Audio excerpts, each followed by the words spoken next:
Welcome to the Health Frontiers, Insights from the Experts, where we dive deep into the world of healthcare with some of the brightest minds in the industry. I am your host, Dr. Ayushi, and today we have a very special guest with us, Dr. Pankaj Bhardwaj. Dr. Bhardwaj is a professor, community medicine and family medicine coordinator, School of Public Health, AIIMS Jodhpur. With over 16 years of experience, Dr. Bhardwaj manages both academic and administrative role, contributing to the public health through his work. Welcome to the show, Dr. Bhardwaj. Thank you, So, Ayushi. our first question to you, sir, is that you have held various leadership roles in the public health, from academic head to the vice dean of the research at AIIMS Jodhpur. What qualities do you believe are essential for the effective leadership in the healthcare sector? Okay, thank you so much, Ayushi. Thank you for bringing this important points. I think for me, if somebody asks me what are the important points when it comes to the leadership, I will say number one is vision. So one should always have a vision. He or she should understand and should know what for the next 5 years he or she is actually looking himself or his institution at. So when we have some vision, we always know where to move to. Sometimes people don't have vision, so they don't know where to move to. So first thing for me would be vision. The second thing would always be good collaborations, networking, collaborations working with those with whom you are comfortable at. So team building is very important. Nobody can work alone. I think leaders are those who make more leaders. So the most important part would be to bring people who think similar. Not necessarily they are, it's not a herd, but actually they work in a team. They understand each other. Then the third thing I would say is about time management, because once you are there in a leadership position, you need to manage time well. So that is something which is important. So for me, if you say for leaders, I'll say you should know your job well. There should be a vision. There should be good collaboration, networking. But at the same time, one more important thing which I would like to say is about good communication skills. You should be able to communicate what exactly is to be communicated to.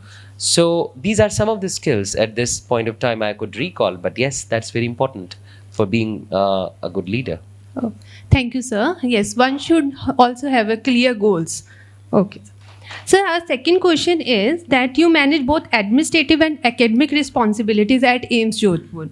How do you strike a balance between these two demanding aspects of the role, and what advice would you give to aspiring healthcare leaders who seek to do the same? A difficult question. I think this question should be asked to my wife actually, because when I manage too many portfolios, something is going to suffer. And most of the time it's the family life it suffers. But I think when it comes to managing academics or research or your own life, it is more about time management and effective time management.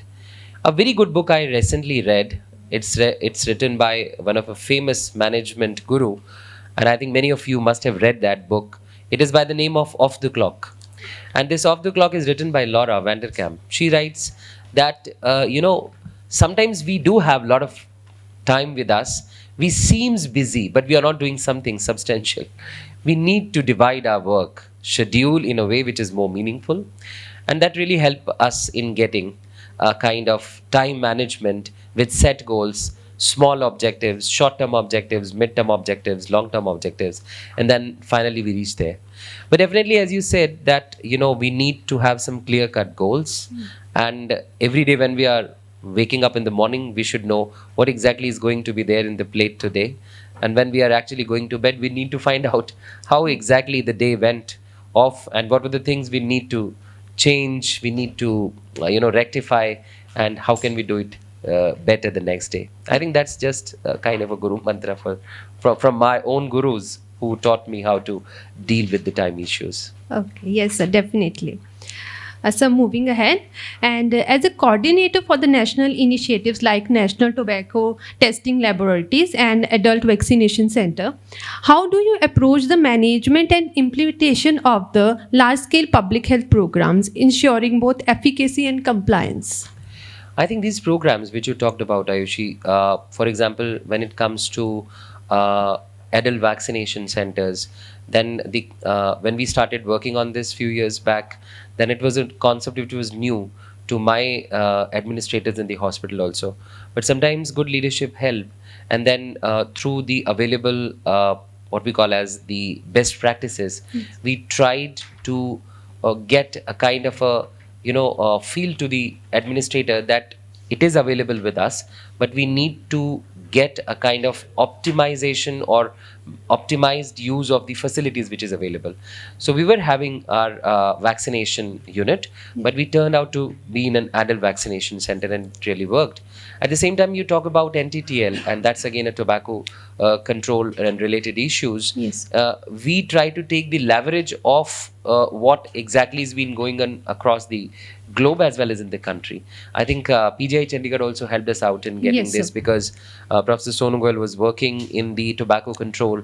We joined hands, we collaborate with those who are already working, and this is how we actually get into this. And we tried to take the task forward with the joint and collaborated efforts. Okay. Thank you, sir. Sir, now the next last question. Looking towards the future, what emerging trends or areas of research do you believe will shape the public health leadership? And how can current and aspiring leaders prepare to navigate and influence these future developments?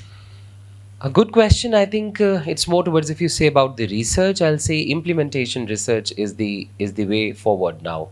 We have our solutions, but those solutions need a kind of a local customization.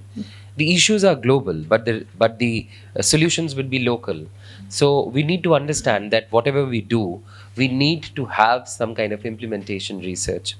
Number two is, which is very important, and thanks to PGI again, when they are running courses like this, public health policy management courses, that sometimes we say that leaders are born, but we know that yes, we need to hone our skills. We need to get our capacity built on the issues related to management and leadership. We also learn the same way. We learn from each other. This entire program, where more than 29 countries are sitting, it's a kind of a good learning. We may not get chance to go to these countries, but when we receive these delegates from those countries, we feel like closer to these Yes. to our own people.